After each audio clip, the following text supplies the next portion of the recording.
సిలువ అనేది చాలామంది శిక్షగా భావిస్తారు. కానీ దేవుడు నాకు ఇచ్చిన తలంపు ఏంటంటే, సిలువ అనేది శిక్ష కాదు, అదొక ప్రేమ. సిలువ అంటే ఏం గుర్తు రావాలి నీకు?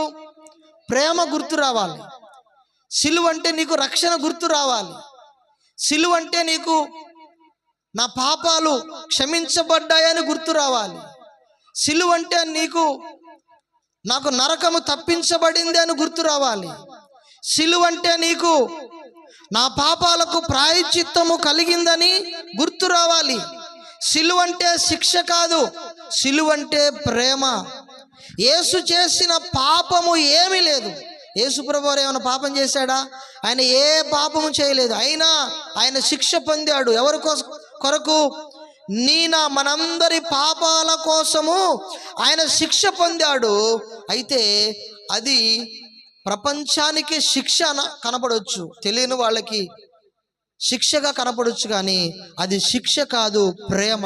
ఏ ప్రేమో తెలుసా? ఇది శాశ్వతమైన ప్రేమ. ఇర్మియా గ్రంథంలో అంటాడు కదా, ఇదిగో శాశ్వతమైన ప్రేమతో నేను నిన్ను ప్రేమిస్తున్నాను, విడువక నీ ఎడల కృప చూపుచున్నాను.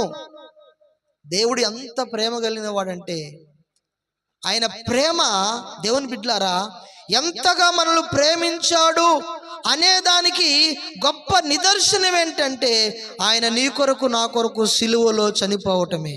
ఎంతగా దేవుడు మనల్ని ప్రేమించాడు అనడానికి గొప్ప నిదర్శనము సిలువ తప్ప ఇంకొకటి లేదు. సిలువ చూడగానే దేవుని ప్రేమ నీ మీద ఎంతగా ఉందో అది గుర్తుకు రావాలి. కాబట్టి సిలువను చూసినప్పుడల్లా మనం ప్రభును స్తుతించాలి. సిలువను గుర్తు చేసుకున్నప్పుడల్లా ప్రభువుని ఆరాధించాలి. సిలువను మనకు జ్ఞాపకం చేసుకున్నప్పుడల్లా ప్రభువుకి స్తోత్రాలు చెప్పాలి. ఇదిగో ప్రభువా, నా కొరకు నీవు సిలువలో మరణించుట ద్వారా నా మీద నీకు ఎంత ప్రేమ ఉందో ప్రభువా నేను తెలుసుకుంటున్నానయ్యా. ఇదిగో ప్రభువా, అది శిక్ష కాదు, నా మీదున్న ప్రేమతో నీవు శిక్ష పొందావని మనము గుర్తు చేసుకునే వారంగా ఉండాలి. అందుకనే 2 కొరింథీ పత్రిక 5వ అధ్యాయము 21 ఏమని రాయబడి ఉందంటే, ఎందుకనగా మనమాయన యందు దేవుని నీతి అగునట్లు పాపమెరుగని ఆయనను మన కోసము పాపముగా చేశాను.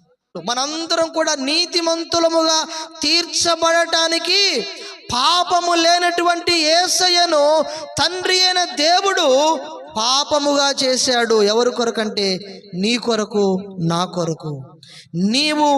నేను నీతిమంతులముగా తీర్చబడి పాపము నుండి, శాపము నుండి మనము విడిపించబడి నీతిమంతులముగా తీర్చబడి దేవుని రాజ్యములో, పరలోక రాజ్యములో ప్రవేశించాలని, ఇదిగో నా పాపాన్ని తీసుకొని దేవుడు తన కుమారుడి మీద పెట్టి తన సొంత కుమారుణ్ణి పాపముగా ఎంచి నీ కొరకు, నా కొరకు ఆయన సిలువలో మరణించేటట్లుగా తండ్రి అయిన దేవుడు చేశాడు. అంటే దేవుడు ఎంత ప్రేమ చూడండి, ఎంత ప్రేమ కలిగిన వాడు చూడండి.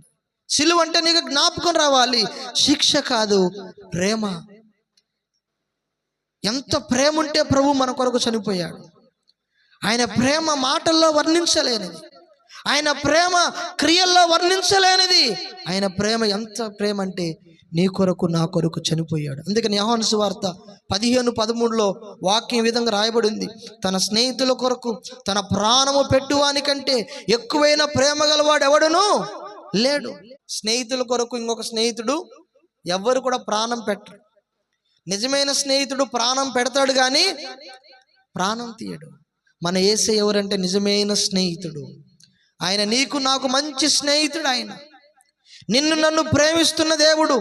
ఈ లోకములో స్నేహితులు విడిచిపెట్టచ్చు, ఈ లోకములో బంధువులు విడిచిపెట్టచ్చు, ఈ లోకములో మనుషులు విడిచిపెట్టచ్చు, కానీ విడువని నిజమైన స్నేహితుడు, నీ కొరకు నా కొరకు ప్రాణము పెట్టునంతగా ప్రేమించగలిగినటువంటి ఏకైక స్నేహితుడు ఎవరైనా ఉన్నారంటే ఈ లోకములో ఒక ప్రభు అయిన యేసుక్రీస్తు తప్ప ఇంకొక వ్యక్తి లేరు.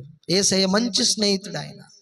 ఆయన నీకు నాకు స్నేహితుడు. కాబట్టి ఆ స్నేహితుడు ఏం చేశాడంటే, ఇదిగో నా పక్షంగా మనందరి స్థానములో మనకు బదులుగా ఆయన శిక్ష భరించాడు, ఆయన ప్రాణం పెట్టాడు, ఆయన చనిపోయి రక్తాన్ని కార్చి నీ కొరకు, నా కొరకు గొప్ప క్రయధనము చేసినట్లుగా మనం చూస్తున్నాం.